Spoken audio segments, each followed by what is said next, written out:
Hi, I'm Cathy Logan with Co-Alliance in Greenfield. And I'm Kalen Poe. I'm a sales specialist with Purina Animal Nutrition.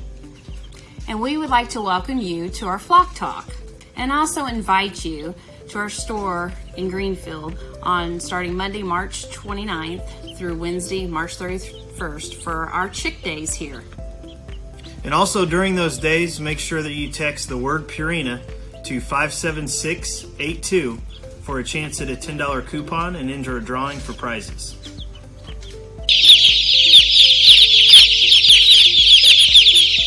You need to check with your local town and city regulations and also your subdivision regulations to make sure that you can have poultry. And if you can have poultry, if you're wanting a rooster, make sure that's allowed and how much space you're going to have available for them. And some other tidbits too is also make sure when your chicks are ready to go out to the coop that you have done your checklist for predators, making sure everything's vamped up so they can't get in there and create some havoc. And also take a look at Purina's website. There's some great information on there and videos, tips, educational guides, and lots of information for you to learn.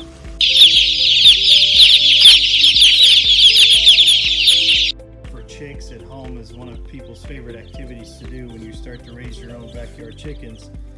And it could be anything from a unfolded cardboard box to one of these nice galvanized water troughs or a rubber water trough.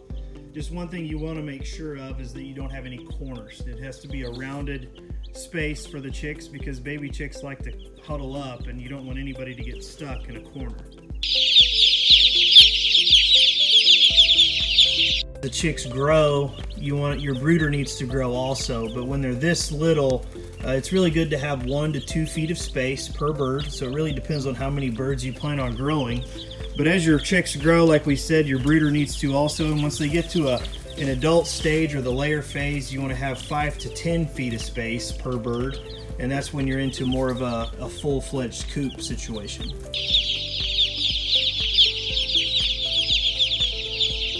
Obviously, heat is the key element for these baby chicks. You want to make sure that the brooder's nice and warm. You want to keep your heat roughly between 80 and 90 degrees when they're this small, up until about 20 weeks. But we don't want it too warm, so make sure your heat lamp is at a safe distance away from the birds as well as other items in the brooder. And it's okay if your temperature fluctuates as the weather changes and the height of your heat lamp changes. Obviously they're going to grow, so you just need to keep it away from them at a comfortable distance. Just don't ever let it get below 55 degrees. And then you want to have your feed and water trough set up at a comfortable angle and a comfortable height for these baby chicks. We don't want it directly down into the shavings. We want them to have just an inch or so of space in between the shavings and the top of the feeder just to keep waste and the other birds from stepping in it. So, get you an upside down bowl or a dog dish or something to set this feeder and water on top of, and just to make sure that the shavings and the feeder and water itself are all kept very clean.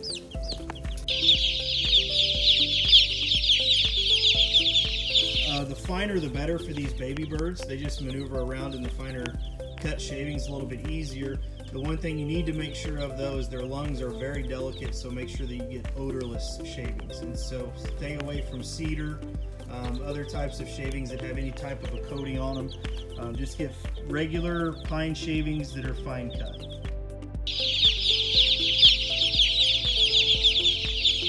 Phases of chicks. There's the starter grower phase and then the layer phase.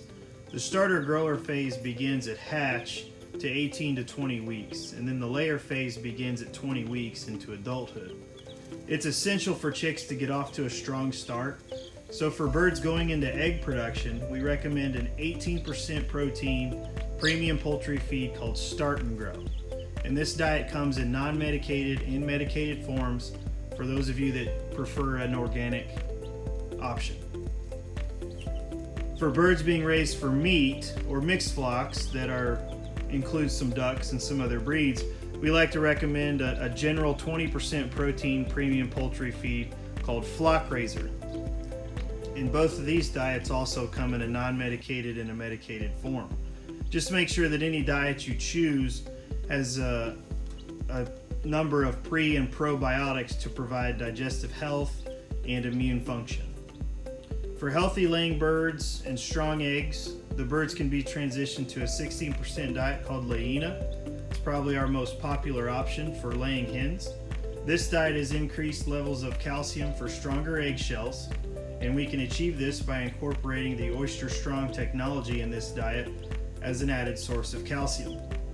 For non-laying adult birds, the added calcium is not particularly necessary, so they just need an all-purpose Purina flock raiser diet.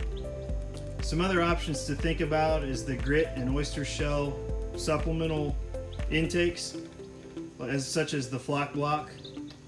These options are excellent for free-ranging birds to assist in the digestion of grains, seeds, and other forms of intake.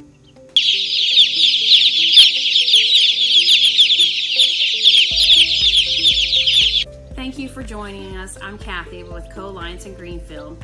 Please stop by the store and meet Troy, Patty, and Mike, and let us help you with your poultry needs. And thanks again from Purina. I'm Kalen Poe, your sales specialist. And if you have any other questions or concerns, please reach out to the good folks here at Co-Alliance.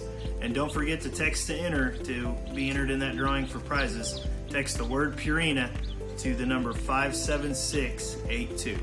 Thanks again.